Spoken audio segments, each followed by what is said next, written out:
Hello and welcome to the Lasso the Moon podcast. I'm Bryce McCracken. I'm Wyatt VanDyke. I'm Colleen McGovern. I'm Michael Cera and Barbie. Alan. That was literally my middle name, so it's undeniable. Spelled differently, I think. I think he has two A's. Still waiting on your real name. Brett Redshaw. Hi, Brett. Brett Allen Redshaw, if you will. They got my government now. That might as well be my social security number. If you're watching, you can see we're in costume. A little At bit. least Brett and I are a little bit. That's because today we'll be talking about the film event of the year, Barbenheimer. This was without a doubt the most anticipated movie weekend in many, many, many years. Pre-COVID, frankly, probably since Endgame. That's so true. The world is healing. We were very excited for this movie. At least I certainly was. I believe you all were as well. Yeah, we had a whole day. We bought tickets very far in advance. We separated our screenings so we could get a lovely little dinner, the four of us, and we enjoyed ourselves. It was a very good time. Lovely little dinner, to be clear, was McDonald's. I'm not saying that it wasn't a lovely little dinner because it was. It really hit the spot. But Burgatory would not take us. Well, they would. They were just like, yeah, it's going to be an hour wait. And we're like, the movie's in an hour. We can't do that. Yeah, we were sad. They we said ended we up were at McDonald's. They said we were too hot. Couldn't they come said in. we were too hot. They said, you know what? We don't actually serve guys in suits. It's our brand. So So we got to turn the AC up to Yeah. bring you guys in here. So the Bryce and Brett, that's your names. Wow. Took Bryce you a and minute. Brett wore full suits with these hats that they're wearing. If you're not seeing this, they're wearing some Oppenheimer ass hats. Truly, truly accurate to the time period. I'm really proud of you guys for that. And so we got looks everywhere we went. I wore a $2 Shein suit. Not because I brought it from Shein, I bought it from a yard sale. And You would say that. and then and then I changed into a Barbie costume, and Mr. VanDyke here, Dr. At, went as Ken. It was a good look. He looked really cute. He did look really cute. So we got a lot of looks everywhere we went. Colleen everywhere. gets looks everywhere they go. There were plenty of people dressed in pink for Barbie. I'm pretty sure Brett and I were the only people in the theater that were dressed for Oppenheimer. I saw on Twitter somebody who wore a suit that was half Oppenheimer, half Barbie. It was just black and pink down either side. It was fantastic. I did see one gentleman on the way out of the theater after seeing both movies that was in a full suit, but he was by himself and an older guy, and he kind of just gave me the vibes that he just dresses like that. Oh I don't my know God. if you saw him. God, I didn't see him. You I really- want to be him. You need the hat to pull it all together. If you don't have the hat, you got nothing. Yeah, and he didn't have anything. He had nothing, didn't he? Somebody, two guys actually, we were passing me in particular, asked me what movie we were going to go see in my full, in my full suit and hat, the whole get up, and I was like, we're gonna see Barbie, which was true. They looked so incredibly offended that I said that. They said, okay, man. I think I might have had it's possible my tone was sharp with them because I was embodying Robert Oppenheimer. Yeah, I was just, whenever you're 8 years old and then whatever movie personality you just turn into, that's what I did. I did that with Spirit. I was just a horse. Which the crucial point in Barbie. That's a great point. Dudes like horses. Dudes don't talk about liking horses enough. Dudes don't talk about liking horses enough. Unless you're Brett. He's like, I grew up on a horse farm. He does talk about that. My mom raised horses. Technically, if you don't raise any crops, it's actually a ranch. Technically, it's a animals. ranch. I have a complicated relationship and history with horses. I don't like to talk about it, so kind of You love to talk about it. kind of a sore spot. I I love don't, He to doesn't talk- like to talk about it. I don't really know why. We're going to talk about Barbenheimer. Yay! don't Okay, really know let's- why you would bring that up and like really push it like that. It's kind of fucked up. Like I said, movie event of the year. The movie theater was absolutely packed. It was Early. wonderful. We got there at what, like 2 We did, p.m. yeah. for Oppenheimer. And the lines for concessions were just like a mile long on both sides. The theater was absolutely packed for both showings that we saw. Can I mention as well yeah, please. about the concessions? The first time that I've ever seen the A-list line adhered to, which is huge for Bryce, the only A-lister from AMC among us. Every single time we go get concessions, he's, can't stand when people go to the A-list register. They don't have an A-list thing. I have an A-list thing. Like every time. Like, what am I paying for if nobody's going to honor this? And you're valid for that. It's a waste of money. Yeah, Ridiculous. Really Please carry on, though. Yes. I was just going to say, it makes me very happy when movies are at the center of culture again. Like, every person I knew was talking about seeing Barbie or Oppenheimer, talking about what order they were going to see it, making memes and sharing memes. Yes. It feels like it's been a very long time, even with Endgame, which was like technically a larger opening weekend than the two of these combined. It's like such a specific type of person is going to see Endgame, and the beauty of this event is no matter what your sensibilities are, one of these movies is probably going to be a movie that you like. Well, what's funny is one of my favorite memes was like every 15 years we have to choose. And like this year, it's like between Barbie and Oppenheimer, and that was like a big thing. 15 years ago, it was between Mamma Mia and The Dark Knight Rises, which was also a Christopher Nolan movie. That just occurred to me. And then before that, it was like Hocus Pocus and some other movie of like more serious tone. I just thought that was really funny. Sometimes. This happens every 15 years. Never to this extent. Yeah, that's true. This was a huge deal, and Yes. I don't know about you guys. I feel like it really lived up to my expectations. Also, whenever I relayed my weekend plans to anybody and I said that we were going to do Barbenheimer, everybody just knew what I meant. That was crazy. So true. That was crazy that it was Yeah. like, it was canon enough for everybody's lives that they were like, I'm aware of this. At the very least, I feel like that's saying a lot. Yeah, it is. Regarding expectations, I'm sure we'll get into how we feel in much more detail later. It's what we do here. I would maybe go as far as to say it exceeded my expectations. Because I had high hopes for both of the movies, but like I thought that it would be a little bit far-fetched for me to really enjoy both of them. Just seems really unlikely, like when you consider all of the hype around the weekend. And for me, baby delivered. Let's talk about what these movies actually are. Barbie is, of course, a Greta Gerwig film. Wyatt, can you talk? I love Greta Gerwig, but you're the resident Greta Gerwig stan. She's my girl. Can you talk about her movies and what you like about them and why you were so excited for Barbie? Greta Gerwig and me, we go way back. The first thing I remember watching her in was Frances Ha, directed by her husband Noah Baumbach. It's a great movie. She's also in it's either 20th Century Woman or Mid-Century Woman. I'm forgetting which one it's called. An A24 movie in which she's also phenomenal. She's directed Little Women.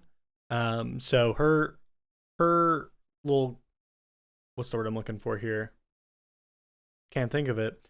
Her cinematography? Yeah, her cinematography is good stuff, up and down. She is both a phenomenal director and actress alike. And writer. She also did Lady Bird, right? Yeah, she's This is directed also 3 true. films. Yeah, that's completely slipped my mind. Lady Bird, Little Women, 2019, and now this. And I would say she's batting 100. Those are Without- all those are batting all 100 hitters. is pretty That's pretty bad. She's batting 1,000.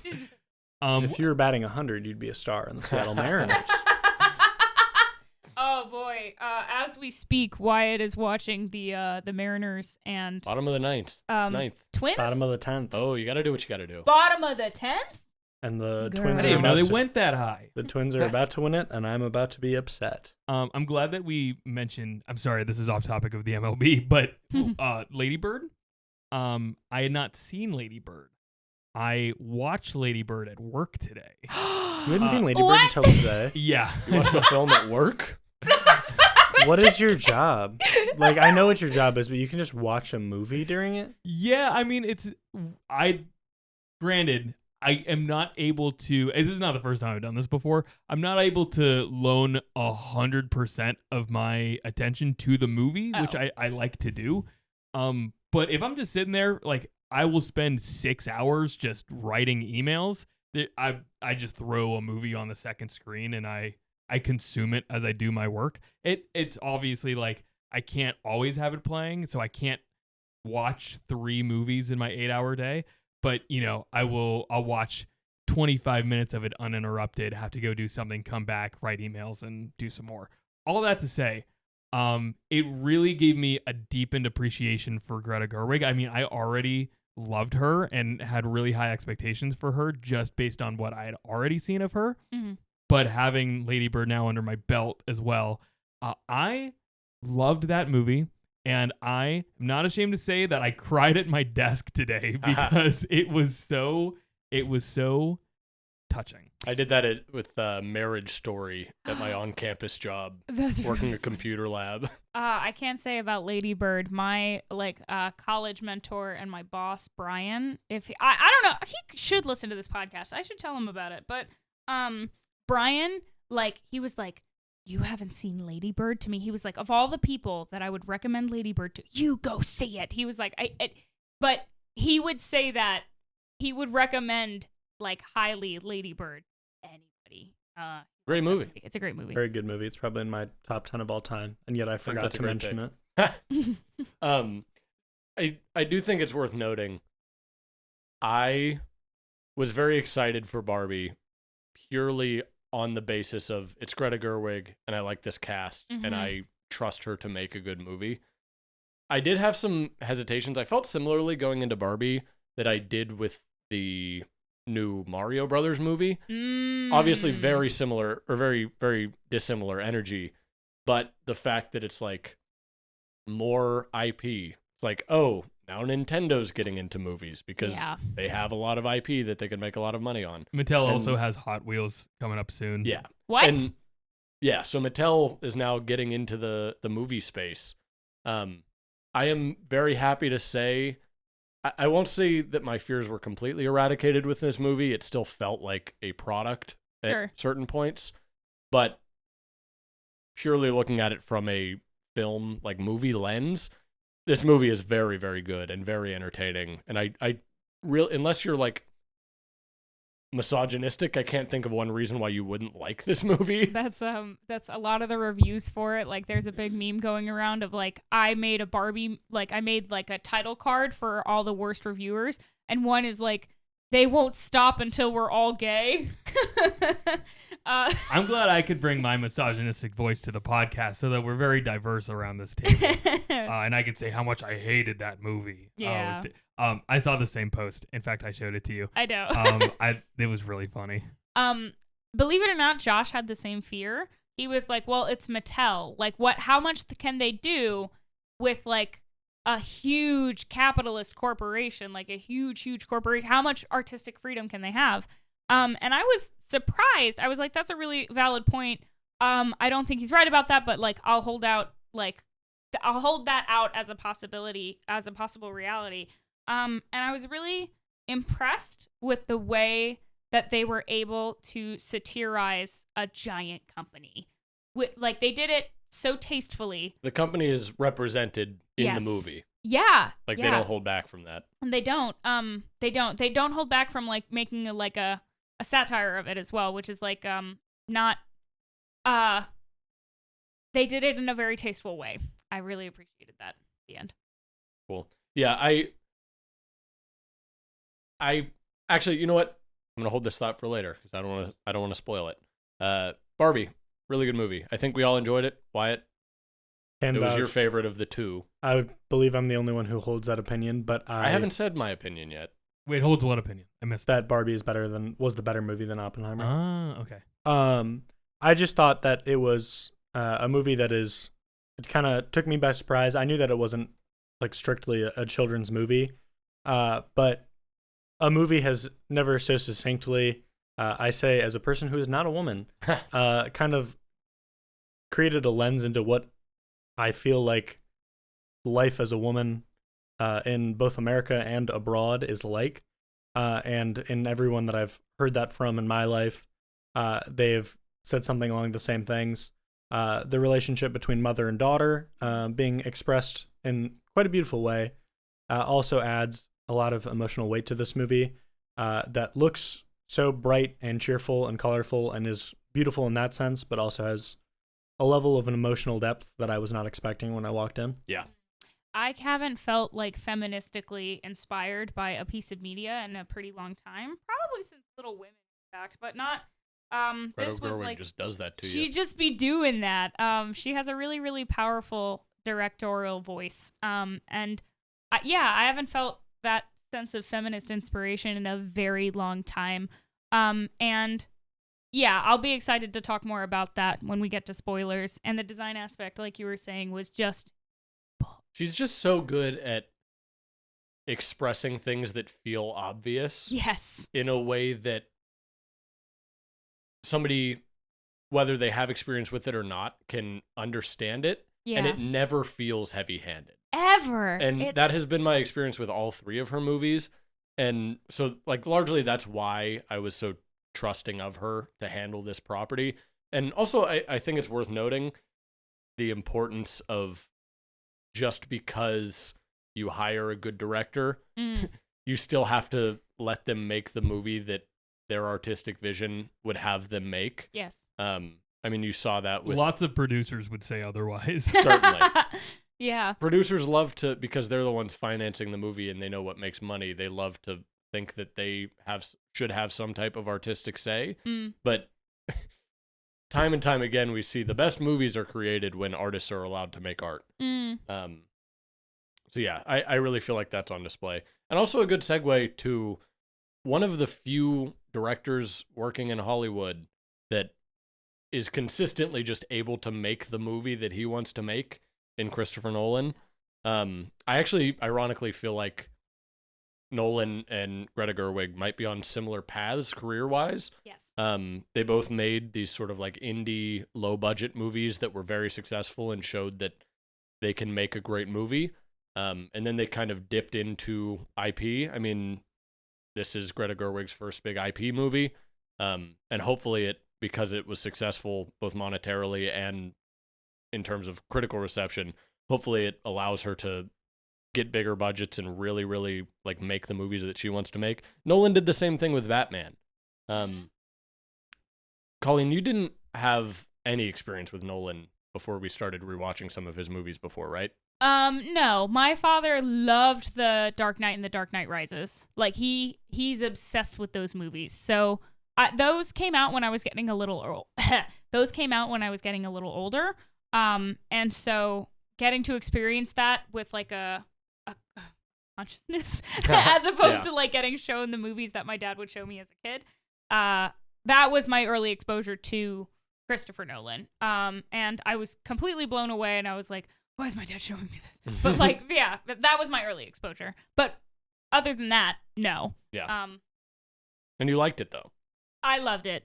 I thought it was my first introduction to dramaticism done well, especially done with Batman. Like, say more about that. Well, I feel like a big aversion I have to some movies is when they are heavy-handed, if I'm going to use your phrase again, with the introduction of heavy ideas. Or when it's too dramatic, I am incredibly taken out of it. Because it's like, okay, you made the actors do this. Do you know what I mean? You didn't just there's an element to directing that's like letting things happen. And I think Ari Aster is really good at this. Greta Gerwig is really good at this. It's kind of working with what you have rather than trying to force it into what you want it to be. So I think Nolan is pretty excited. He's really good at, from what I know, he's really good at analyzing chemistry and understanding how it can work in his favor. Acting chemistry. And this hasn't been consistent for like all of his movies. Insomnia, but like in general, I think he has a really good sense of like how to get his message across using the people that he has, and using the energies that he has. And I think that I didn't have the words for that when I was in high school, but that was definitely what took me aback was from a technical aspect and from a chemistry aspect in terms of the actors. That's what really, really blew me away, is that he's just really good at dramaticism. Yeah. He I like when he it. flipped that truck upside down. Dark Knight. That was so cool. You love imitating Bane, Brett. Wait, let me see if I can do. You gotta cover your mouth. Nope. I was born in the darkness. Oh God. You merely adopted it. That was- I don't even remember what Right, he you've said. done a few bits of voice acting on this podcast. And I can, with 1,000% confidence, say that was the worst one yet. You know what's funny is I'm upset that I allowed myself to even try, because it's not the first time I've even tried a Bane impression, which is extra embarrassing. I knew it was gonna be. I'm that so bad. sorry, baby. Brett, you mentioned flipping the car and how cool that is. I feel It like was a it's, truck, but it like, wasn't. whatever. Yeah, I mean, he's flipped cars, he's flipped trucks. It's worth noting, it doesn't really get more bro movie than Christopher Nolan. And Wyatt, I'm curious. I don't know if we've talked a whole lot. I mean, when Brett and I did the Interstellar episode, you were not there. I don't really know what your relationship with Nolan is like. I am certainly aware that his style of filmmaking is not what you're attracted to. But do you have much affinity for him? What were your thoughts about Oppenheimer going into this? This was my first full Christopher Nolan Oh, movie really? I've ever watched. You've never even seen Dark Knight? I've started like 8 of them and That's I've never wild. finished them. Dark Knight is fine. I'm not a superhero movie Yeah. person. But definitely not my type of movie, but Oppenheimer is, of his filmography, of what I know about it, the one that caters to me the most. History. Yeah, it's history. It's the random shit that I had my dad and grandpa recite facts to me about for my whole childhood. Now they stick in my head. But I thoroughly enjoyed Oppenheimer. I thought it was a great movie, great character study. Produced the funniest Twitter discourse of any movie I've ever seen. Please talk about that a little bit. Please. There's just an insane amount of shit people are posting where they're like, crazy how everybody's so excited about this like propaganda film, which really has unlocked apparently a new portion of this country that has no concept of what the word propaganda means. Because they just watched 3 hours of a man going through hell and back, and they're like, yeah, this makes the American army look really good. This is glorifying This is good. militarization. There's also like, I'm obviously not one to like totally speak. We'll speak about it from like a historical lens, not so much as like a representation lens. There's a lot of talk about like, there's no Japanese people in this movie. They weren't there. involved in the Manhattan Project because the United States was literally like rounding them up and putting them in camps because we did that, and we don't acknowledge that it happened that much. But it's like one of those things where it's just like sometimes you can't like shoehorn stuff in there that would not make any sense. There's no documented case of this man ever meeting a Japanese person. Yeah, Like, and we it's don't not know. like, and it's not that throwing anybody in there for the sake of representation is per se a bad thing. There's just like places that would make that look much more organic. It's also worth noting, I feel like if there was actual representation within the decision making that this movie is showing, this probably never would have happened. Yeah, and also there's like talk about whether or not the actual bombs falling on Japan should have been like made a scene. Oh, and I feel like that's just actual like glorification of violence, or in some capacity, I don't think that's the only way that you should include a group of people negatively impacted by this. And you have to consider that if you did that, then the inverse discourse would be occurring on Twitter. So true. A godless wasteland. So, it's also X.com. X, by the way. Lastly, before we start to get into spoilers, Brett, I know you're a big Nolan guy now. I don't think you've watched all of them, but I know he has several movies that are in your favorite. So what about Nolan draws you in? That's a good question. I don't know how much I've really considered it. But Cool stuff. Go boom. Big That's stuff true. go boom. he does both of those things. He has cool stuff, and there's a lot of going boom. I love that. It's funny. The Dark Knight is one of those, like, I remember from way back me just watching it as a kid. Like kind of like Colleen said, no conscious, head empty. Said the opposite. No, you said as a kid you saw it, and so you saw it No, I again as said- an adult No, with no. consciousness. No, I'm saying I saw it at a point where I had a consciousness. Like I saw it when I was like I 16 hate when or mom and 17. dad fight. Sorry, baby. Go ahead. Anyway, so I had a little baby brain. There was nothing really going on up there when I saw The Dark Knight. And I was just like, this shit cool. And then I got to grow up and watch like The Prestige and just be enveloped by intricate storytelling, which I think is not appreciated enough in Christopher Nolan's cinematography. Everybody wants to complain about spectacle, which is fucking cool to look at. So like, be happy about something is my opinion. Yeah, every movie that he has, at the very least, piques my interest and makes me want to know what's going to happen. Which is something that I truly cannot say about a lot of makers. So everything that he does, I want to have a piece of. And Greedy little bastard. Real little bastard. And he's truly an innovator. You can complain about what he's done and pick apart the way that he directs, but at the end of the day, like he sets the pole. Whenever he is done completely unique concepts, suddenly other people want to do similar, no longer unique concepts. So I'm a Nolan fan. Yeah, we watched Inception the night before we saw Barbie and Oppenheimer. Brett was tired, so he went to bed, which just left Colleen to hear me rant about Christopher Nolan for like half an hour. I feel like we talked together about it, but you can frame it as ranting. No, we did. I cannot express enough the getting to bed that Bryce is saying. I didn't say goodnight to anybody. The credits rolled. I already had my teeth brushed, and I immediately slept under the covers. It was and ridiculous. I was gone. But we didn't rewatch every Nolan movie. I grew up with Nolan. Nolan's my dad's favorite director. So I've seen a lot of his movies and saw a lot of them as a kid. And I had kind of left them in the past. I mean, I watched all of them when I was in middle school, just over and over again. Inception was my favorite movie for a very long time. And then I got into movies in high school, and I started to hear discussion around Nolan's pretty one note. He's not good with characters. And I was able, in my memory, to agree with that. And so I think my perception of him was kind of tainted. Not that I didn't like him, but I think I was just a little bit more dubious of him. Rewatching these movies, but especially Inception, just gave me a huge appreciation for everything that he does. He does often have character problems and heart problems and writing problems, but that is not, like, if you're thinking about what cinema is and like what going to the movies means, oftentimes it's just you're looking for a show, you're looking for entertainment. And with a lot of films, like the types of movies that get Oscar recognition, they're dramatic and they're exceptional, they're artistic, but they are lacking spectacle.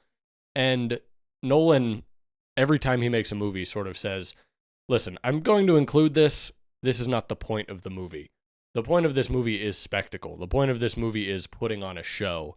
And he creates these stories in ways that I've never seen before. He loves to mess with time. He loves to mess with the way that a story is told. And it feels like every time he's done something new and he's reached a point where he can't go any further, he does something new. And the way that this story is not told, Oppenheimer, is not like crazy innovative, but it feels like a really good end point, or not even to say end point, but like Milestone. It's a good milestone in I terms thought of that he's using all of the tricks that he's learned just to create a cohesive story. Without getting into spoilers, this movie is 3 hours long, and I don't want to say like you can't feel how long the movie is, because I think at some point you do, but this movie is not boring at any point, and it's very, very breakneck. And it largely comes down to the editing. Like, this story is not told chronologically, but it's not told in a way that is confusing. It is purely told in a way that, like, we know what happened. We know Oppenheimer created the bombs that were then dropped on Japan. And if you know history, you know about all of the political problems that stemmed from that and affected Oppenheimer specifically. We know all that as educated consumers. So going into it, I was kind of just curious what the story was going to be because there's no mystery to it. But he's able to create that mystery in how he tells this story, and we'll talk more about that when we get into spoilers. Last quick thing, Wait, sorry to cut you off. Do you mind if I contradict something Please. real quick? Because I think it's important. I don't want to get too far away from it. Your point about the runtime and how straightforward things are and are presented as being relatively clear. I agree with, but and this is something that we talk about on the podcast often. It's like how a general consumer is going to view the movie, and I think that a lot of people are not going to feel that way. I know that the movie's being received well in spite of how talky the movie is. It is like a crazy amount of dialogue. Definitely the wordiest Nolan movie. Very, very fast paced. Lots of people being introduced, and it's easy to forget who's who, et cetera, et cetera. I'm grateful that people are still liking the movie. That's good. I'm really happy that like those critical reviews are able to see past those parts of the movies, which is not a flaw to me. Christopher Nolan is a genius, and it's sometimes hard to convey genius to other people in general. I think that we will have a lot of people who do say this was too much talking, this was too much dialogue based. Maybe there wasn't enough spectacle, maybe there wasn't enough story. That runtime was really, really hard because it is 3 hours. 94% audience rating on Rotten Tomatoes. Huge. 94% of pleb audiences like this movie. I know, I had a director when I was in The Magic Flute once. I was like, well, statistically, our eyes are going to be drawn towards people in the ensemble, which I was in the ensemble for some nights and Papagena for other nights. And he said, well, hopefully their eye will be drawn to what I want their eye to be drawn to. And I was like, okay, you can argue with statistics, that's fine. But recently I've been thinking about the concept of like when something is for you or it isn't. And how like I've always interpreted that as like somebody saying they directly don't like something. But if I take it very literally and say it very literally, it can mean like, this was not intended for me. Because the things that I don't like about it mean that I, like, it's not about levels, but it's like I can't appreciate what work went into this. I don't have the cultural context or whatever context to appreciate all that went into this. Because I hear you say that, and I'm like, I kept up with the dialogue. And I'm like, oh, it's because I was the target audience for this movie. It is definitely worth noting, while I do disagree that the general person will not, I think the general person will like that, and the numbers are saying that. There's certainly some element of like, if you don't think you're going to like Oppenheimer, you're probably not going to like Oppenheimer. And same goes for Barbie. Like, they're both excellent movies, and I expected to like both of them, and I was not let down. And I would imagine, for the most part, anyone else that is going into one or both of these movies will have a similar experience. Like, if you like Nolan, you're going to like this movie. If you like Greta Gerwig, if you like camp, if you like fun comedy movies, you're going to like Barbie. It's like, it's not super nuanced in that way. 2 really quick points, and I'm sorry to keep harping on this. I'm not trying to stay on it to be like a debate lord about it, because I don't want that. That's right. You are the master debater. You are. I don't want to sound like I think that I'm better or smarter than anybody Me else, neither. because I know that I'm not. Yes. But I do know that we all watch a lot of movies, and that simply helps. Target audience. Secondly, I know that, like I was saying before, I know that audience are receiving the movie very well, very happy about that, and I'm glad that they are. If there's anything that I mean to say about like how the movie presents itself in like a practical sense, how about its reception, it's not about like generally speaking, do I like movie or do I not like movie? To me, it's like, is this movie going to be at the very top of people's lists or not? Yeah. Is that going to prevent it from being at the very top of lists or not? Like, I really see this as being one that I could see very high up on my lists sometime down the road. But are people going to be thinking about it as much down the road for these reasons?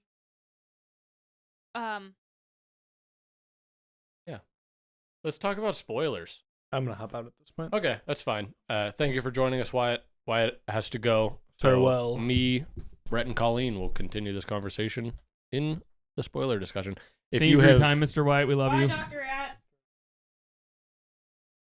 Let's stop his recording real quick.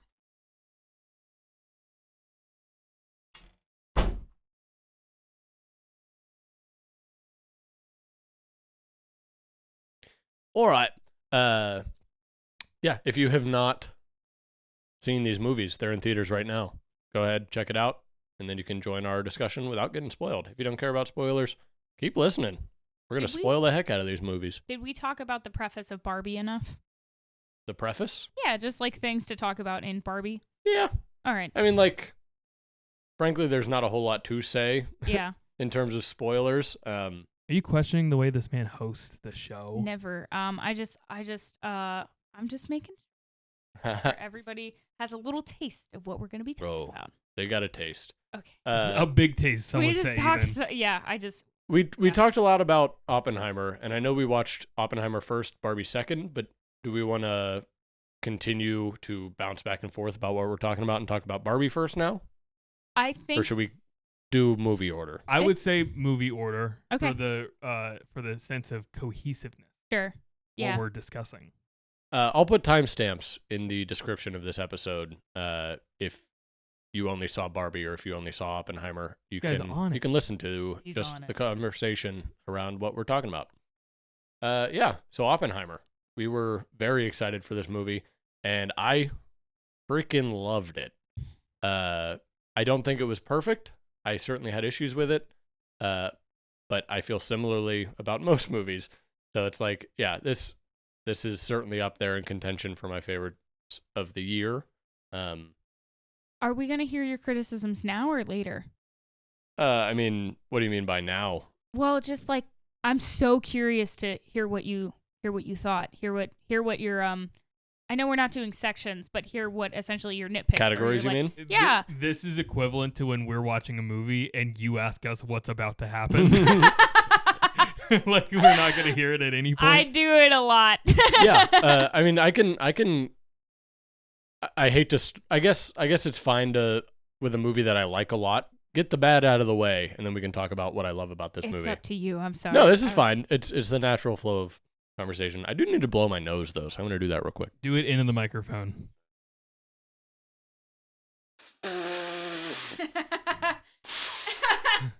ASMR pod. Oh, I'm getting my tissue now. Just excuse me while I blow my nose. Let me sync this. Made it. Nope. Did not make it. But it was I close. made it. It was close enough that I feel impressed about it. So, Oppenheimer. Really good movie. It has sections, like acts, like most movies. I felt like throughout the course of this movie, it was building at breakneck pace towards the creation of the bomb. And all of the tension was reliant upon this bomb being created.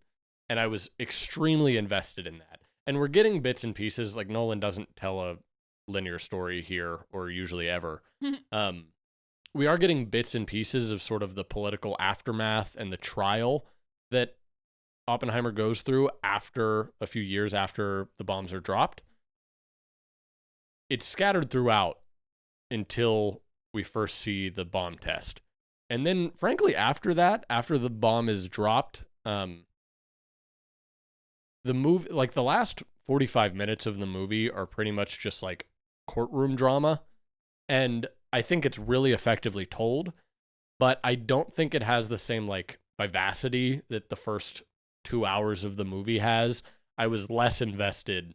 I wouldn't like turn it off at this point, but if I'm thinking in terms of like my favorite movies, every single scene, I'm like, yes, it's this scene now. I can't wait to watch this scene. And then the next scene starts and I have the same exact feelings.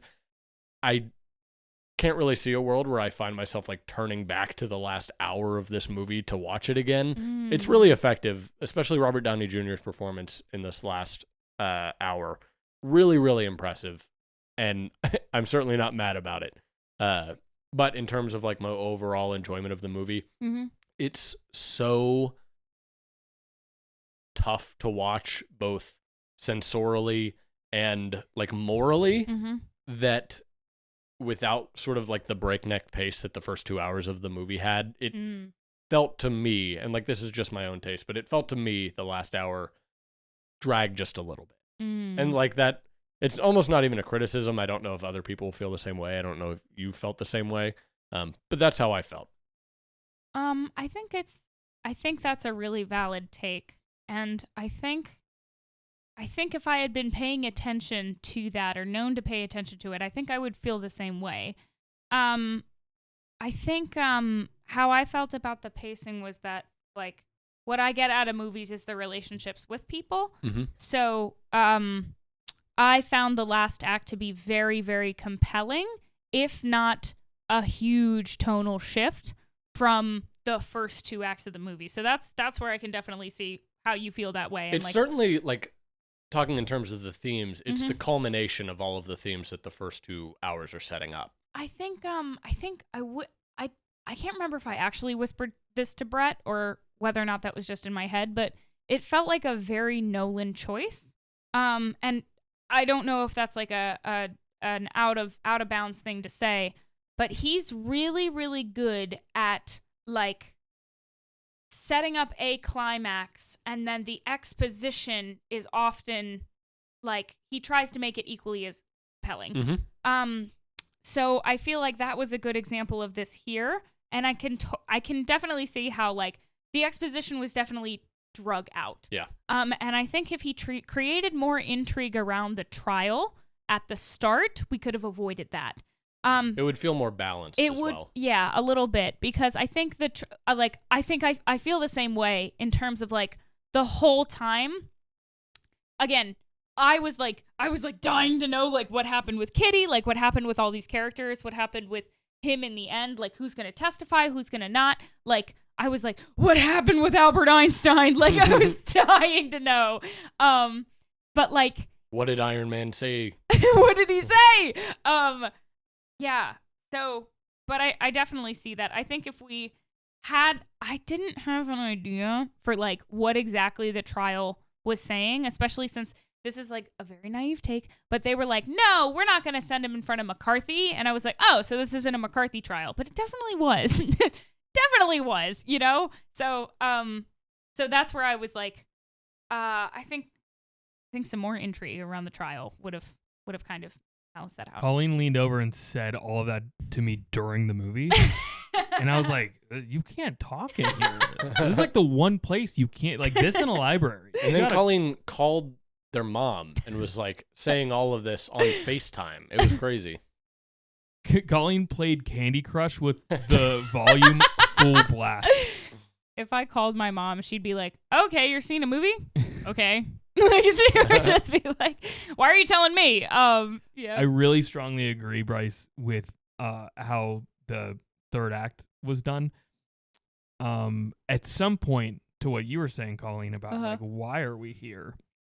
There was a point, probably like halfway through the third act, where I was like, I kind of realized it myself. I said to myself, oh, we're at this point talking about like his legacy and whether he's going to get these security clearances. Oh, I don't really care. Like, I don't really care that much. In contrast. Go ahead, sorry. In contrast, immediately after the bomb was dropped, yeah. and we're now like more sitting with tangibly the effects on him and the people around him. Yes. In regarding the bombs being dropped. Yeah. That was probably, in my opinion, the best part of the movie. I would say. You mean like when the bomb was first tested and then the like following? They had like a little party, and that's what you're talking about? Like him around that time, yeah. through like after the announcement that it's been dropped on Hiroshima, I think was the first one. Yeah. Around then is it whenever we're, you know, it's very real. We can feel the effects on him and the people around him. his like conflict about this juxtaposed against the general like American reception of what happened, I thought was some of the best filmmaking and storytelling, the best like emotional drawing from me and from the audience that was in the entire movie.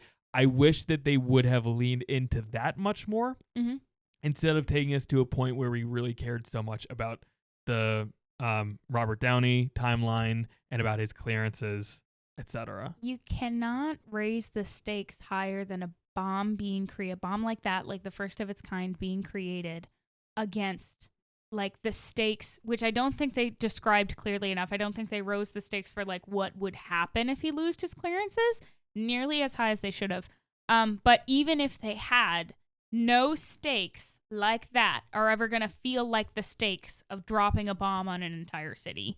The movie is asking you, or I guess Nolan is asking you, in order to feel the weight of this last hour, you need to be able to equate him losing his security clearances with him losing favor in the court of public opinion. 'Cause, like, I feel like that is in general what that represents. Yeah. I just don't. I was far more interested in, like Brett said, we're not going to do categories here, but I felt very similarly. The time, this isn't a scene, but the scenes between when the bomb is first being tested to the scene in the gym, the auditorium where he's talking to the crowd about the success that they just had. That is by far my favorite part of the movie. Yeah. And it's largely because it is the peak of the spectacle, but also the peak of Cillian Murphy's like internal turmoil. I think you can feel it the most there, and that is largely like what I was looking for out of this movie. Me it's too. like we know what happened in this event. We know it's wrong. We know a lot of innocent people were killed. There's no moral ambiguity there. Yeah. I think Nolan made the right choice in focusing the movie on how this affects the person who was behind it all. You're right. And so when I felt like this movie was at its peak was when it was really reliant on that. And if Barbie was not super on the nose or preachy, this was really, really not on the nose or preachy at all. Like, no character at any point is like, here's what we did, here's why it's bad. We know as an intelligent audience, this is bad. We don't need Nolan to explain why it's bad or why that would hurt. Yeah. He just shows the effect that it has. And we haven't talked at all about any of the acting in either of these movies. Oh my God. Cillian Murphy is genuinely brilliant. This So is a good. career best performance from him. This genuinely cast, good. No, this cast was fucking stacked. Yes. Both movies were, but this cast was stacked on stacked on stacked. I think Cillian Murphy and Robert Downey Jr. are both shoo-ins for Best Actor and Best Supporting Actor consecutively. Sure. Is that the right word? I don't know. know. And I would be very happy to see both of those nominations. Also, potentially Emily Blunt. Emily Blunt She for was Best so Actress. She was very good. So good. But yeah, Colleen mentioned how stacked this cast is. It's worth noting, the bulk of the dialogue is held between like 4 or 5 characters. I know. There are so many characters, or so many characters in this movie who are played by notable actors or actresses that get a scene. Like Rami Malek is in this movie. Rami Malek won Best Actor For like robots? 3 years ago. What did he play Bohemian Rhapsody. Wow! Literally won Best Actor a few years ago. He gets one scene where he can talk in this movie. He knocks it out of the park. But it feels kind of how I felt about Asteroid City, where it's like Nolan has reached a pedigree where people just want to work with him. Yes. Like, Oppenheimer assembles this team of fellow brilliant scientists. Every single one of them, I'm like, oh, look, it's this person. There were a lot of our childhood actors. Yeah. Like Josh Peck. There was the guy who played Roderick in Diary of a Wimpy Kid. Nat Wolff. Nat of the Wolff. Naked Brothers band. For some reason. Alex Wolff. Is it Alex, not Nat? Oh, Brett's Nat. Yeah, it was his brother. Brett is Nat Wolff. I saw an interview with Florence Pugh this morning where she was describing like the I believe process. it's pronounced Florence. Yeah, if you just want to do one of those for us. Florence. There you go. I sound like Donald Duck. Why do you know how to I was not ready. I knew that you could do it, and I had forgotten. I wasn't ready for how crisp that was going to be. Elite. Anyway, so I saw an Sorry. interview. No, it's okay. I saw an interview with her this morning where she was describing like the process of getting involved with this movie, and she was like, I was sitting at brunch with Christopher Nolan, and she's like, it was at that point in my career where I'm like, I just finished shooting, and I'm sitting at brunch with Christopher Nolan. This is crazy. But he was like, it's a really small part. I totally understand if you don't want to take it. You gotta Totally show your okay. boobies. You gotta show your boobies. And she was like, I'm gonna take it. And he was like, no. I'll send you the script. She didn't just even read look it. at it. She literally said, she's like, I know I'm gonna take this part. I don't need to read this. That's like, awesome. It was pretty good. I mean, what would you do? Because I know I'm right there. I'm there. I'm showing my titties. It's there. It's on site. Well, hey, I did not approve of Oh, you're right. this. Barbie. This is a boundary, Colleen. Yes, I have a boundary over what you're allowed to do. So, All right. Who used the therapy talk recently? Jonah Hill. Jonah Hill. That's what I Yeah. thought. Okay. I bought his master class, and now I really know how to You talk learned nothing from Barbie. You learned nothing from Barbie, and we'll get into that. But he learned everything from Ken. Hey, listen, I'm Ken Knopf. I hate it. But yeah, I thought I had some more thoughts, but they'll come back to me. Big fan of the writing in this movie. Yes.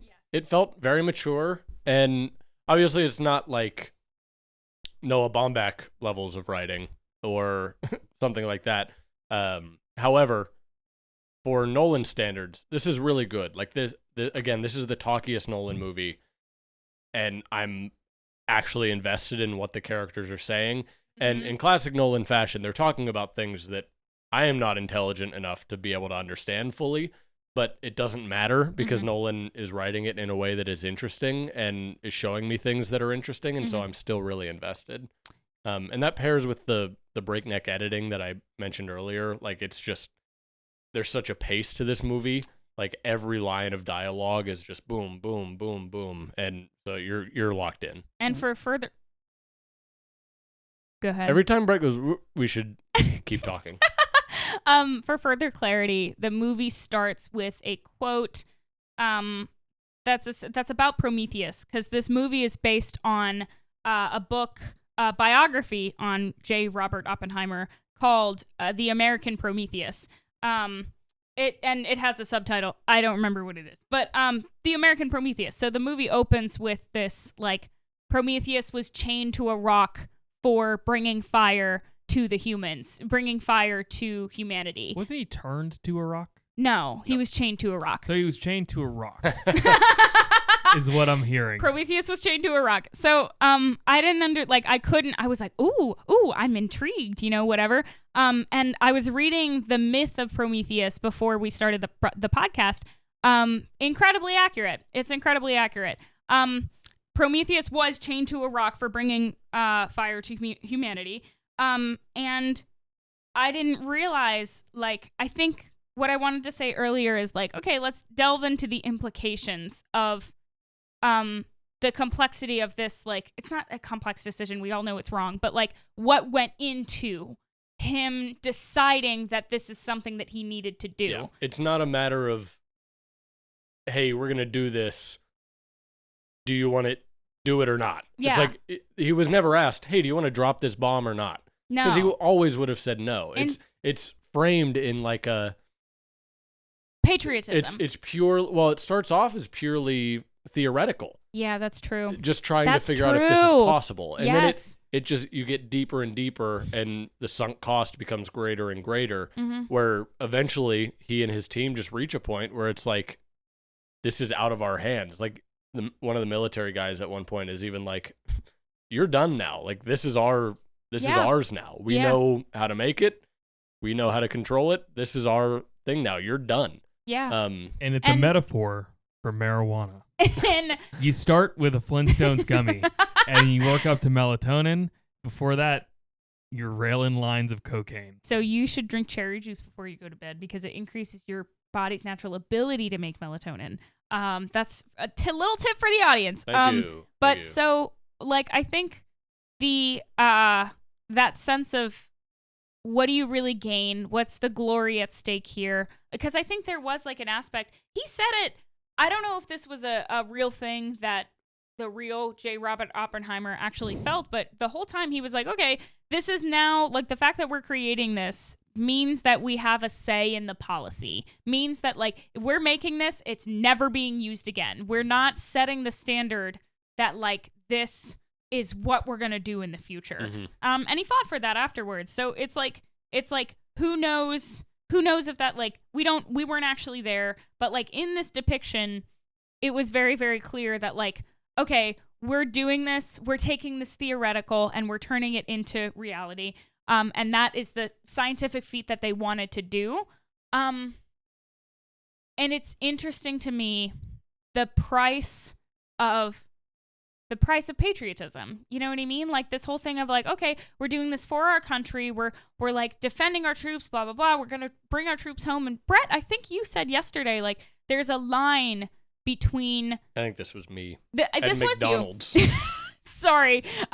There is a line between, you can say it again. I feel like it's your line. I mean, I think the point that Colleen is mentioning, I said, like, patriotism has its merits, but the way that, within this context at least, it completely blinds people to so many things. It's like when this act of dropping a bomb on another country is frameworked in the light of patriotism. It's for the good of our country. It's for the good of us. We can completely dehumanize the people that are affected by this. They no longer become people. They become an other. They become another nation that is fighting against us. And so it's like, again, this movie never feels heavy-handed with that message. It just made me think about it. Like the shot where they're celebrating and Oppenheimer is held up above the crowd and the American flag is waving in the background. It's like we can feel the weight of the potential destruction that was just unleashed on the entire world in that moment, but they're celebrating it and it's got the American flag and it's like, holy shit. Granted, this would have happened either way, but this is an American problem. Like, this is a mistake that America made. Yes. And I don't know, it's extra frustrating when, like,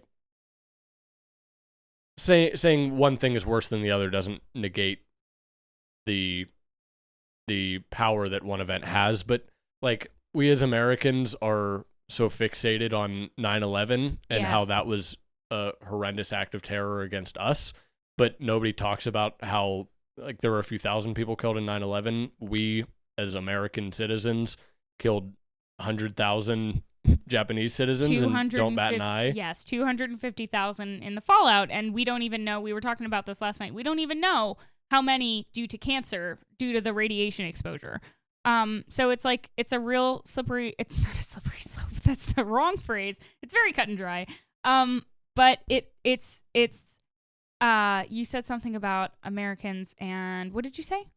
Sorry. I don't know. I don't think before I talk. Yeah, it's I lost my train of thought. But yeah, it's like the price we pay for this. Oh, I was going to talk about, like, I've been exploring in, like, the grand scheme of things, this sense of the stories that we tell ourselves and how that contributes to the way that we move through life. And the story that they were all telling themselves is that we need to do it first before, you know, that the Germans have a four-year head start on us. We need to do it first before anybody else does it to us, which is an incredibly American ideal. Yeah. It's incredibly American. Shoot him before he shoots me.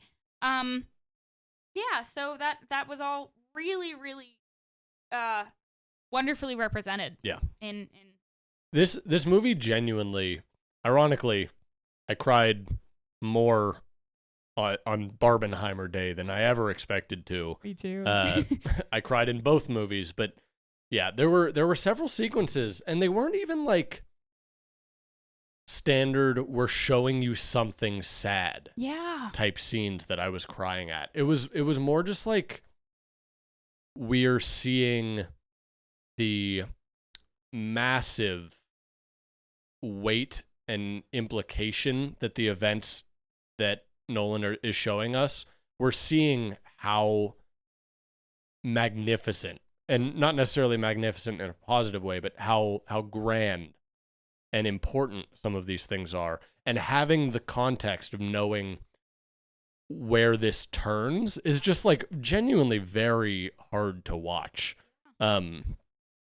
Because like I can empathize with how all of these people are feeling and why they're celebrating. Yeah.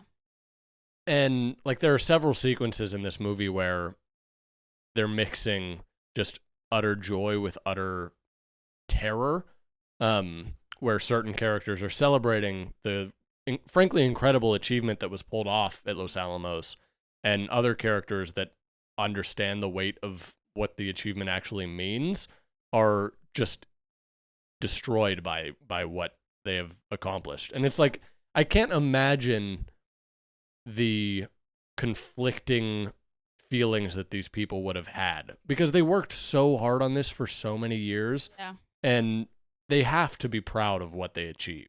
They have to be. There's like no other. What's the alternative? But like you can't be at the same Yeah. time. It's like I cannot imagine that moral dilemma, and it's not really a moral dilemma that we've seen in film a whole lot. And so No. like it really That's- gives me an appreciation for what this movie does.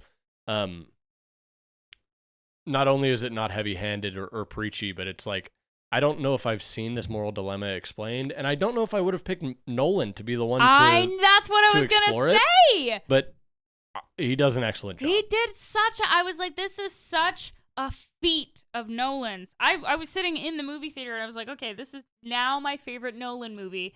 But how exceptional he was able to do this. How exceptional, not able, like, we don't know we're all capable. But like, it's like, Jesus, he really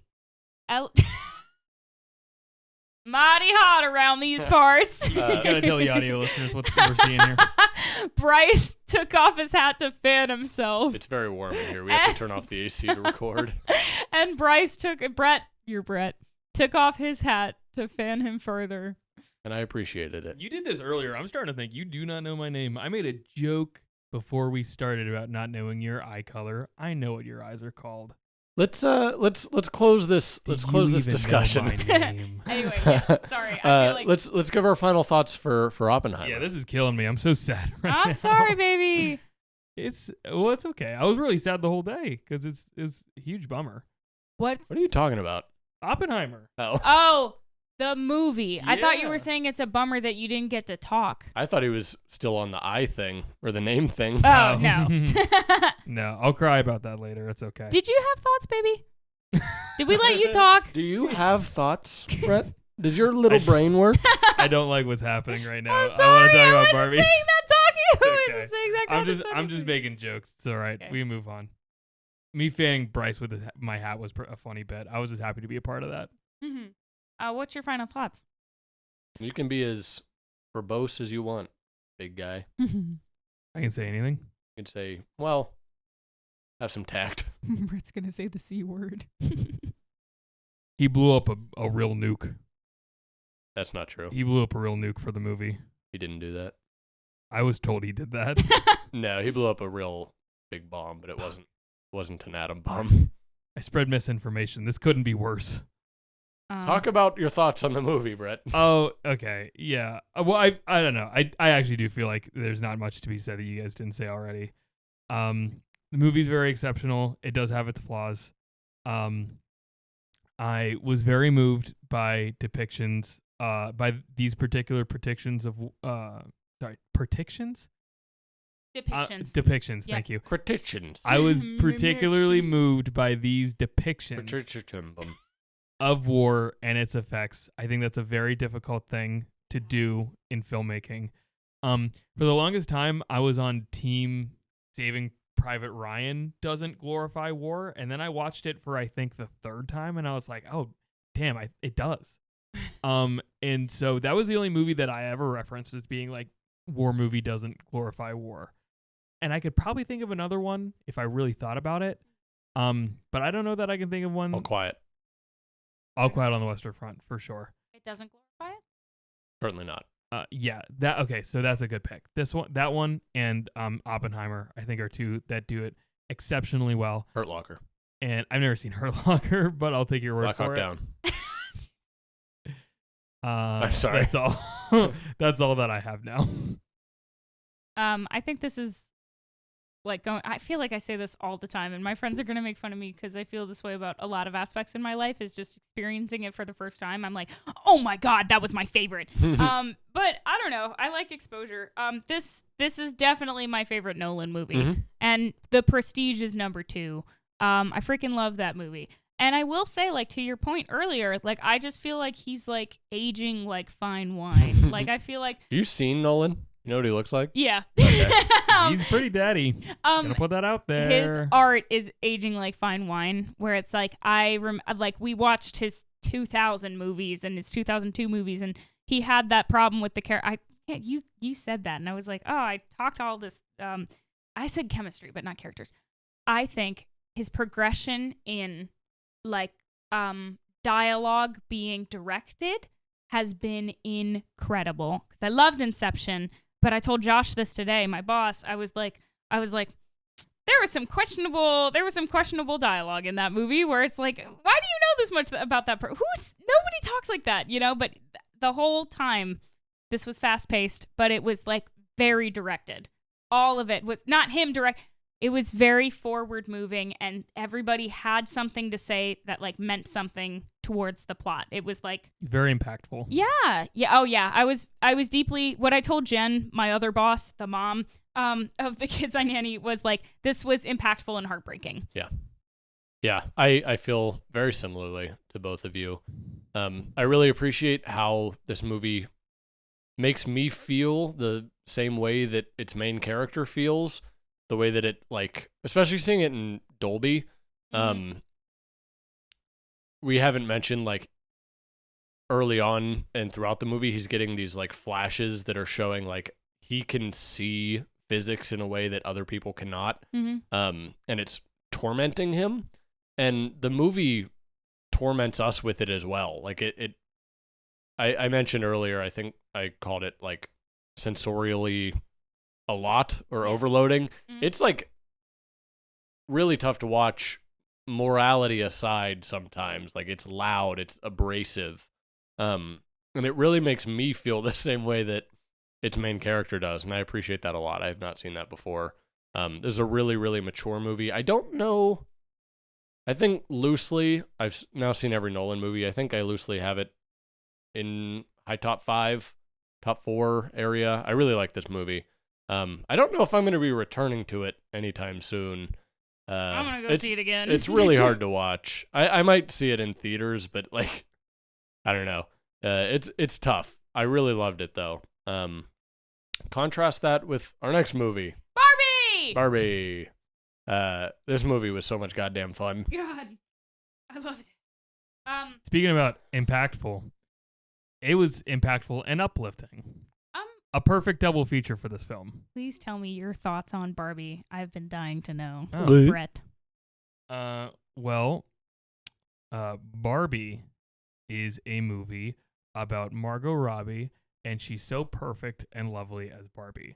It's produced by Mattel, and it is kind of telling the story of Barbie, the product, through storytelling of, you know, these, like, anthropomorphized Barbies, who, you know, are going and having their own experiences in Barbie Land, compared against what eventually we see is reality. Barbie Land and reality could not be further apart. We see a world run by all of the women of the world in Barbie Land, compared to a patriarchal society in the real world. If you don't like the word patriarchy, maybe don't see this movie. It's said like 80,000 times. Not that I have a problem with that, because, like, it's accurate. But they say it a lot. Also, if you don't like the word patriarchy, you probably contributing to the patriarchy. Well, True. Further than that, too, the narration opens with the Barbies live in Barbie Land thinking that they fixed all the world's problems, thinking that they fixed all problems for women. They're like, oh, Barbie, there's a president. The president of Barbie Land is a woman, is a Barbie. Barbie's a doctor. Barbie's a doctor. Barbie can be Barbie's anything. a teacher. And they are. On Barbie Land, there is like, she's everything and he's just Ken. Yeah, keep going. Sorry. Oh, I mean, I don't know. I don't want I don't know to. if you have to summarize the plot anymore, but Yeah, no, that's what I was gonna say. We can get into other things. Like, I'll talk about more about like final thoughts later on. well, you don't have to give final thoughts. Like, pick something that you liked about it. Oh man, it's so fucking hot in this room. It's really hot. I'm actually a little bit brain broken right now. I'm sorry. No, it's okay. Thank you. Somebody please fan me. If we want to start how we did with Oppenheimer, I have a pretty large criticism for this movie as well, even though I did really like it. This movie, again, is really mature. I had some hesitation going into it when I saw that it was rated PG. I was really expecting, when I saw Greta Gerwig was making a Barbie movie, and when I saw which actors were attached to it, I thought that it was going to be more adult than it was, which is not to say that this movie is not adult. My issues around this are not coming from where I thought they would. Oh. I actually felt like I was afraid it would affect like the humor. Good Josh. I mean, we're so used to kids movies having like adult jokes, and it's like kids aren't gonna get this, and that is all throughout this movie. But like, I actually feel like it was really funny. Go ahead. I described that exact concept to Colleen, in my own opinion, as where a lot of movies have a lot of kids movies, they're made in a way to have two movies at the same time. One that is mainly geared towards children, and adults have little tiny jokes spread all throughout for them, that you look back as an adult and you're like, oh, I can't believe I missed this joke as a kid. I feel that Barbie is kind of the inverse of that, Yes, where I it is feel a the same movie way. that is truly and thoroughly made for adults, that has a lot of bright and beautiful themes and funny little gags that like a child is going to point at and love and enjoy. And I do feel like those are the aspects of this movie where it kind of loses the line for me a bit. The movie starts off in Barbie Land, and it's this like very metaphorical created space. Huge shout out to the production design for this movie. They did such a good job with Caused Barbie a Land. pink shortage. Really? What? Oh, you don't know about this? No. Oh yeah, there was like a worldwide shortage of whatever.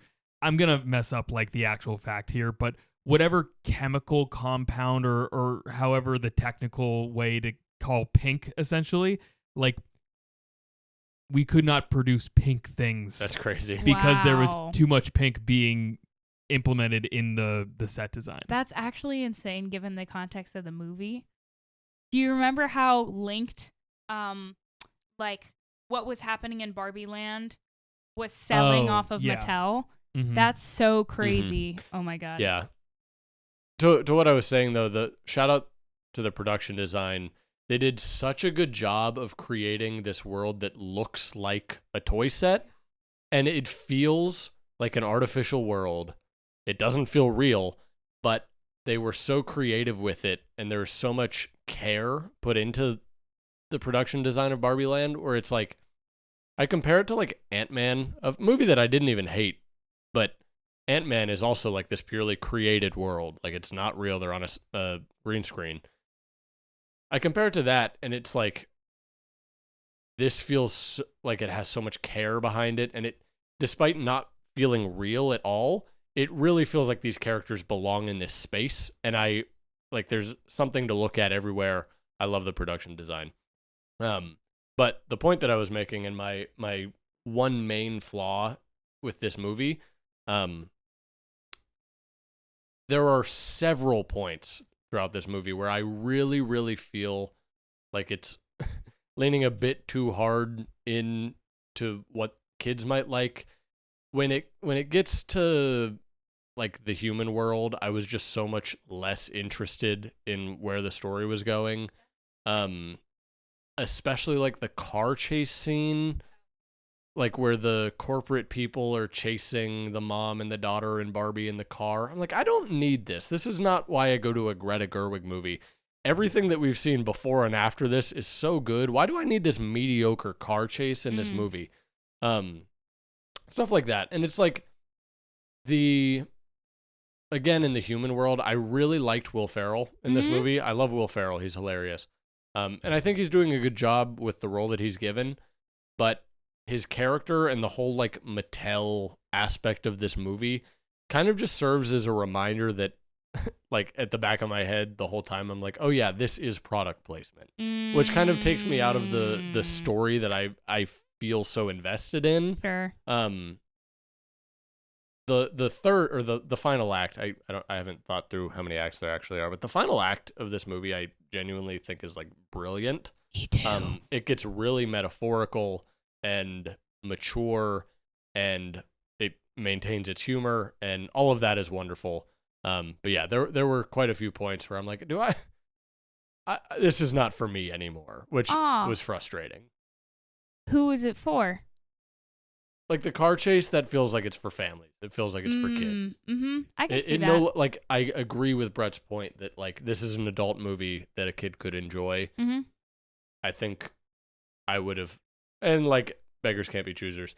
Who am I to tell Greta Gerwig how to make a movie? But like, I wish it was I wish it was more leaning into like the Barbies are in Barbie Land, and we're gonna show what's going on here. Because when the Barbies are in Barbie Land, I think that's when the movie's at its best.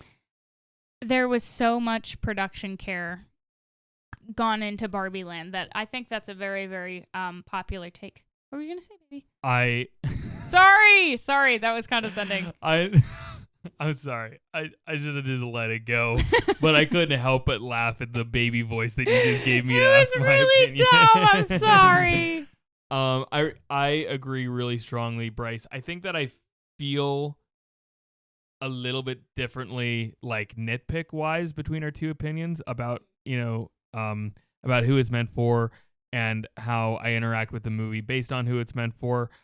I'm very bothered by my Greta Gerwig movie standing behind Mattel, and consumerism. And at the end of the day, just a business. Like you can have a million funny jokes that are self-aware at Mattel, but at the end of the day, like they produced the movie for a reason because they know that they're going to sell more, and they've been open about it. Yeah, they're completely open about it. They're like fully aware of that. I wish that there was a way for us to have this same movie where we're harsher on the companies without their money or their say being involved even a little bit. I am not so bothered by that in terms of how much I enjoy the movie or like how I feel about the quality of the movie, because I'm aware that we live in a system where that is just not a possibility right now. Like there would be huge lawsuits if we said all of these things. Depreciating the value of the Barbie brand without Mattel's say. I don't know that you can do that. I mean, obviously there's like free speech, but then it gets very gray really quickly whenever the suits get involved. And the movie is tongue in cheek and self-aware about like the capitalistic elements of that are inherent with telling a movie about a toy product. Mm-hmm. Like the movie is self-aware, and Will Ferrell does a really good job of showing that we're self-aware here. Like we know the problems that we are creating for ourselves. We've had two. See, there was one in 1990. There was definitely another one. That's two. That's two right there. 2 women CEOs. Yeah, but I agree, Brett. So I think you guys didn't have like patriarchal men answers, but that I feel like those. If I may, those are very, very men answers. That was not my nitpick about the movie. Although that's a fair point. I'm not saying it wasn't valid. You should. That's not what I was paying attention to in terms of nitpicking. I thought they could have driven home. I feel like this is an unpopular opinion. The true spirit of feminism a little bit more. They touched on it and then didn't elaborate on it. And I think it definitely. I was talking to Josh about this today. It definitely elaborated more on like fourth wave feminism than it does on like what we're trying to evolve feminism to be. Mm-hmm. And why I feel that way is because the way that they touched on it was like, Ken asks Barbie, like, can we spend the night? You know, we've all seen the scene and she's like, why? And she said, because we're girlfriend, boyfriend. To do what? I'm actually not sure. You know, we've all seen that scene. He ain't got no penis. He ain't got no penis. Like, and she's like, okay, bye, Ken. It's girls' night. Good night. And then they ask later, like, oh, where do the Kens stay? She's like, I'm actually not sure. And then we never hear about it whatsoever. Ken takes over Barbie Land and has the other Kens take over Barbie Land because they're introduced to the patriarchy in the real world. And they're like, this is kind of good. I feel that was represented so well because, of course, sorry for dissing men, guys, but I just felt really, really. I love dissing men. It's okay. I really, really empathized and like resounded with like the response of Ken when he's hurt is to do more hurt instead of like talking to Barbie and being like, hey, I don't think you respect me that much. And it's, again, that's what toxic masculinity does. It's like, okay, we don't feel like we have the freedom to represent ourselves. So we're just gonna hurt more. We're just gonna do that. And so I thought you were gonna impose. And I thought that was an incredible representation about what the sole point of the patriarchy is. And I think they did integration once they had solved everything, once the Barbies took back Barbie Land. Like, I think they did integration quite well of like, they kept some of the horsey lamps. They did like, they didn't change some of the design elements. Like they kept some. So that was the implication that things are like headed more towards like a fair direction. But we still don't know where the Kens are sleeping. Like we still don't know. And I'm not trying to sound like a menace or anything, but like, I feel like, that's not the Barbie's job, to be fair. It's definitely the Ken's job. And I feel like that was driven home that like, no, the Kens have to find this for themselves. But I feel like what I would have wanted is like, hey man, you can't hurt us just because you're feeling hurt. That's not acceptable. Maybe that's a lot to ask for, is like more boundary setting. But that was my biggest nitpick. I was like, oh man, okay.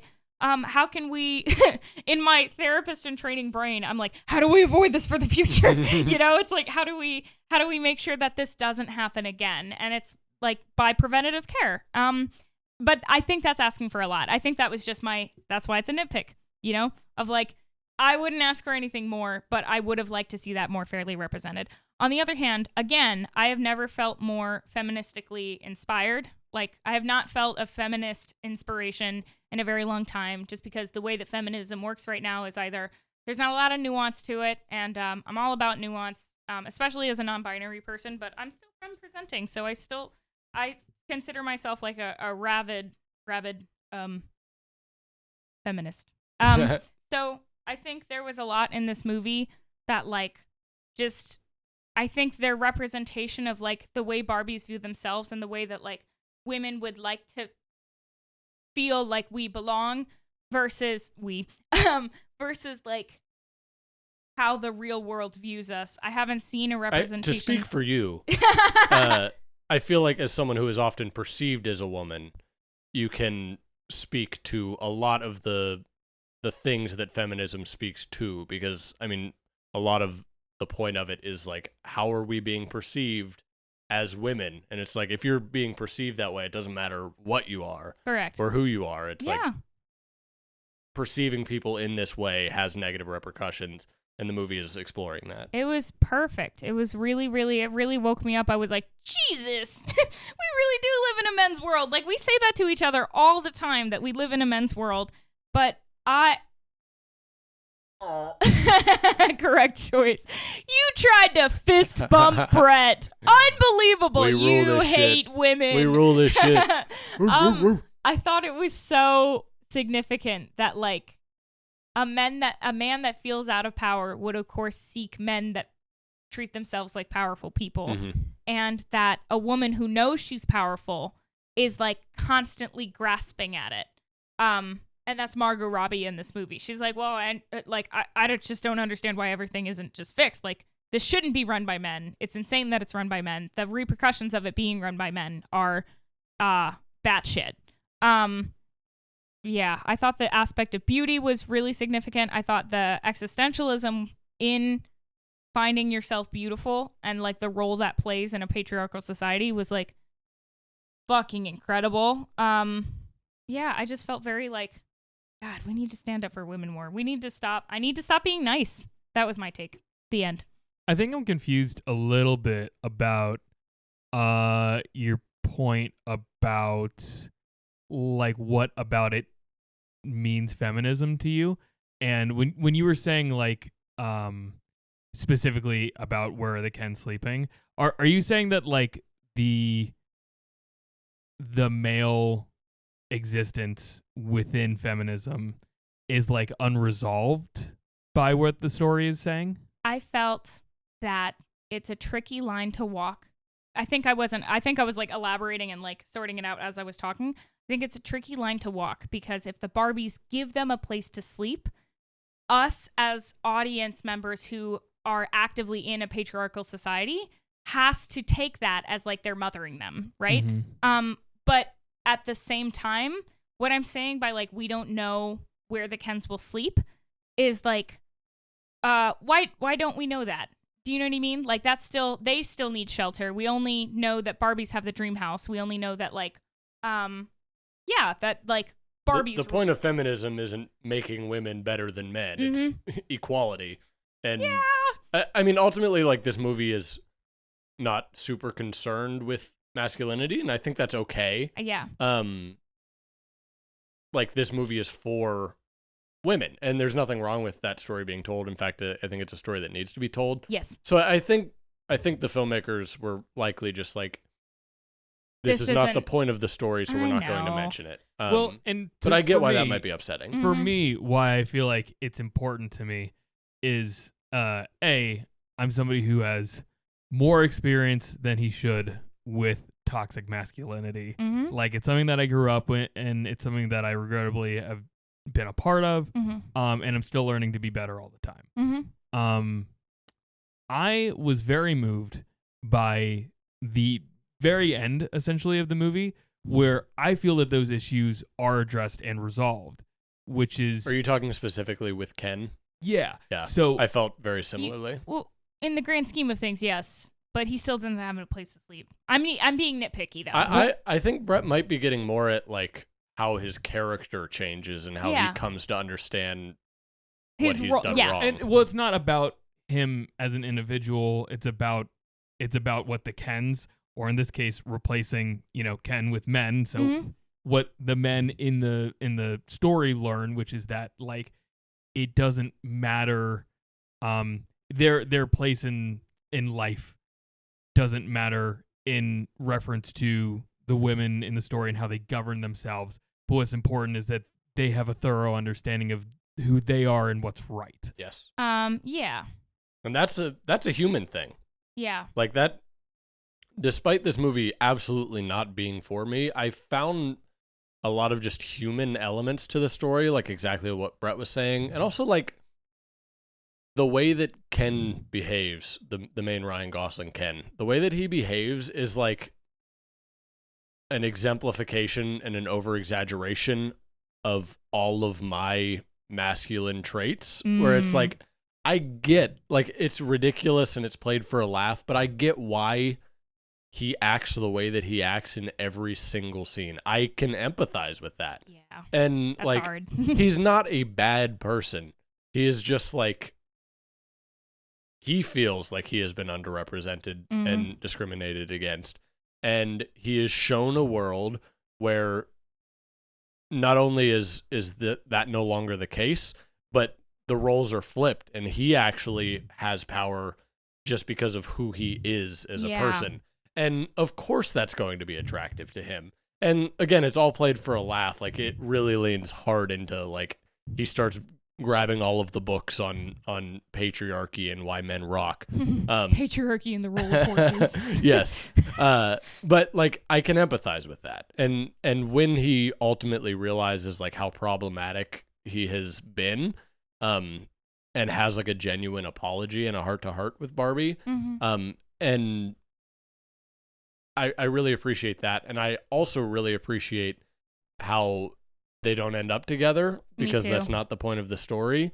That needed to happen. Yes. Yeah, that needed to happen. It would have felt so undeserved and not to the point of the movie had they made up and been like, actually, we are together now. It's like the whole point of this movie is finding value in yourself for who you are. That's very explicitly not in how you interact and are perceived by other people. And so it's essential. Like, it's not just a good thing, it's essential that they don't end up together. Yeah. Because then they are finding value in other people. My arms keep sticking to the table, and it makes because a you're silly so sticky sweaty. I never sweat in my life. Can we talk about just briefly how excellent, again, the two leads of this movie are Margot Robbie and Ryan Gosling? Yeah, it's pretty ridiculous. We were talking on the way home about how it's very possible that they get a lead and a supporting nomination, and then there's also a lead and supporting nomination from Oppenheimer as well. Would be really cool. Margot Robbie can do anything. I genuinely have no idea how she did this performance. I don't. It's incredibly impressive, and I feel like actually in what I'm hearing about the movie, post movie watching, because of course like every single YouTube video I'm gonna watch now has something to do with Oppenheimer or Barbie. Ryan Gosling's performance is talked about much more, and I think that it's excellent. It's really, really good, but I don't see any reason why it should be talked about more than Margot Robbie's. I fucking agree, but it's because I don't want to be like, I don't want to boil it down to like, because we still live in a patriarchy. Because I know that's a very unnuanced take. Put the boy and boil it down. I kind of like. But did you see Ryan Gosling's abs? This dude is peeled, man. Did you guys hear? So my like 2:00 in the theater, one row in front of me, there was a group of men. At one point, Ryan Gosling just starts doing pull-ups shirtless. I heard one of these men go, "Oh." Me and Wyatt turned to each other and laughed at that point. It was so funny. He was just in awe. And I was like, I feel you, brother. This guy looks so good. That reminded me, and we're already past the point about talking about this double feature as being like a cultural phenomenon. I don't know, Colleen, if you heard this. I told Bryce about this pre-movie, that somebody at my job was talking about, not to me specifically, it was like a conversation that I was like adjacent to. They were talking about how they were so pumped to see Barbie and like just exclusively cited quote queer coded Ryan Gosling as Ken. That's funny. And I he nailed that. One aspect of the movie that I realized that I really, really love is, I think I might have already said this, but like an elaboration on how I had a whole thought, but I think it's already what I said earlier, of just like, oh, the sense of patriarchy was incredibly depicted just flawlessly. Yeah, that's it. Sorry. That's pretty funny. I'm just about out of stuff to say about Barbie. I've been out of stuff to say just because of how hot this room is. I'm really struggling. This guy always has something to complain about. I'm tired. Well, if I want to say anything to the audience, it's that you are not responsible for anybody else's feelings, because they're going to pass. And if you are a person who identifies as a woman or was socialized as one, Barbie is the perfect movie to remind yourself that you are not responsible for the weight of the world, as much as it may seem like that. And a lot of the roles that are being assigned to us are really unfair. And the way that we're going to break out of it, and not that it's that simple, but like, is by finding community with each other through feminism and through education, and by learning how to have a really, really wholesome respect for humanity and above all ourselves. Maybe not above all, but yeah, I think the role of I think if more people learn to love and respect themselves, they will not inflict damage on other people. I hope that's true. Yeah, but there's a lot of roles being placed on us all the time, and forever, and we do not have to subscribe to them. That's not our job. Just have to be ourselves. The end. Barbie taught me that. Very well said, Colleen. Are these final thoughts? Yeah. Okay. So I just want to say that I really liked Barbie. It was really cool how she was a Barbie girl. She was in a Barbie world. I noticed that like she was made of plastic, and some people have even gone as far as to say that it's fantastic. I've noticed that in my own perception, the way that I see Can you things, tell me what's under this hat? you can take her anywhere. There's something under this hat, Brett. Can you grab it? You Brett, can can you look? even brush her hair. Brett, can you look under So the that's- hat just real quick? He flipped me off. He flipped me off under the hat. Okay, you have a real opinion. I thoroughly enjoyed Barbie. I wanted to say this earlier, but I couldn't find a place to fit it in. I think that Oppenheimer is a probably better made movie. I thoroughly enjoy Barbie more. I think Barbie's the one that I might find myself more likely to go back and watch. I felt the same way. I have essentially the same thing written in my notes. I think I like Oppenheimer more, and I think it's a better movie. My flaws with Barbie, and I didn't even get into all of them, are much bigger. Same. But it's a 2-hour movie, and at no point is it not just like a fun time. It's so funny, fun. so fun. Very good time at the Christopher movies. Nolan still needs to learn how to write women. It's really not Certainly. even close. And it's really funny that you go from that into the most female-centric movie that I've probably ever seen, actually, except That's women really talking. funny. Yeah. um, Oh, true. yeah. Double feature, women talking, and Barbie. Barbie is probably God. the next one. They are the exact same Oh my movie, God. except Different fonts. yeah, That's kind of funny. one is actually. chiller, Oh my god. No. and the other is Times New Roman. Oh my god. This concludes my thoughts. The other is like bubble letters. Yeah, it was not Times New Roman was absolutely not the correct font to say. You Maybe need to Comic see- Sans. You need to Common see, sense with it. Colleen, need to see women talking. Very It's- good film. You're going to bawl your eyes out. Well, I'm Crazy. reading the I book, know I did. and it's like really intense. So I'm pretty excited. I knew you bought it. I didn't know you were actively reading it. I didn't buy it. It's on my little subscription book app. So it's on their little subscription book app. That's what I'm hearing. I'm being told in my ear right now it's on their little Oh my subscription God. book app. Correction. Please continue, Bryce. How are you guys gonna be? No wait, just How are we going to be what? How are you guys gonna be better feminists? How are you doing well in feminism, and how are you gonna do better? I talk to women almost every day. And I've so been practicing kissing.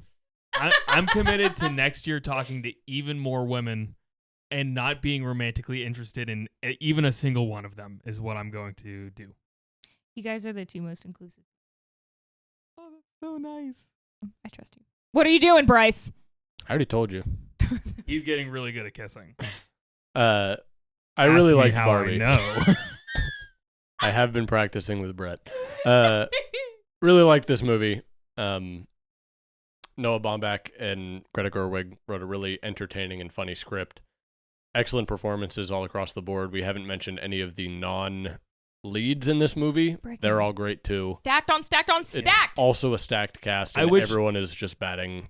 I wish there was more time to speak on both because they both movies deserve so much attention Yeah. to talk about the more minute details like the lesser supporting roles. Yeah, but this great production design, great direction, great performances, great time at the movies. Very, very, very happy I saw Barbie. Brett and I already kind of mentioned our final thoughts about like comparing the two. Oh. Colleen, do you have a preference? I think I feel the same way. productive, but like I loved Oppenheimer. I was very impacted by both movies, but Oppenheimer definitely had a lasting impression on me, and it had what I look for in movies. Yeah, but Barbie, I would go back and watch Barbie again, like again and again. I would do that for Oppenheimer too. Yeah. Valid. Yeah, it was a great time. Hopefully some of our audience members got to do a fun little double feature as well. So there's actually a stat surrounding this. Oh, really? Whoa! I was curious about this. Opening weekend, they've said that about 200,000 people they know of have done the double feature, which is actually a little less than I thought it would be, but it's cool to have a number that you can attach to it. I did have some budget stats that I meant to mention at the beginning. I guess it's worth noting now. Barbie, $145 million budget, made $155 million in the first 3 days. That's a crazy amount of money. Really, and it's gonna really just high make amount. so much more. Really cool. Highest opening weekend for a female director of all time. Woo! Also the biggest opening for a comedy movie of all time. Let's go. So we did really it, big ladies. for Barbie. We did it. Round of applause. Round of applause for the women. Oppenheimer, $100 million budget, made about $80 million in the first 3 days. So definitely a lot less than Barbie, but still going to pass. I believe it was projected at $40 million for opening weekend, so it literally doubled that. Wow! So, Sorry, what was the budget? Did you say that? $100 million. Made $80 million in the first 3 days. Together, they were the fourth biggest movie weekend ever. That's not adjusting for inflation. Trails, ironically, Avengers Endgame, Infinity War, Force Awakens, and it's like those are some of the highest grossing movies on their own of all time, so it's like they're kind of carrying that stat. Yeah. I feel like split two ways, this has to be one of the highest grossing like double features of all time. Yeah, also that makes it the highest box office weekend not led by an established franchise, which is really cool. What? Oh, you mean by like Marvel? Yeah, or like, rather than Marvel or Star Wars. So yeah, these movies are doing really well. I really hope that our audience enjoyed them as much as we did. I would imagine we'll be seeing both of these movies on our end of year lists come December, January time. Do I get to be on that podcast? Certainly. Yay! Yeah. Thank you very much for listening. We'll talk about that later, Bryce. I in private. We'll speak about Okay. Brett's gonna break up with me. We'll speak about the specifics of the end of the year podcast. Thank you very much for listening. I am talking directly to the audience now. If you enjoyed, leave us 5 stars on whatever platform you're listening on. We really appreciate that. That helps out a lot. If you don't already follow us on Instagram at LassoTheMoonPod, over there we will post about every time we upload a new episode, so you can get on that ish early, as well as get some fun little background stuff. We'll be posting some photos from our Barbenheimer excursion on the Lasso the Moon account, so check that out. Thank you very much for listening. Again, we would Lasso the Moon for you. We hope you would do the same for us. We love you. Good night. Bye-bye. I love you. A-Rod, give me top. Call that Sloppenheimer.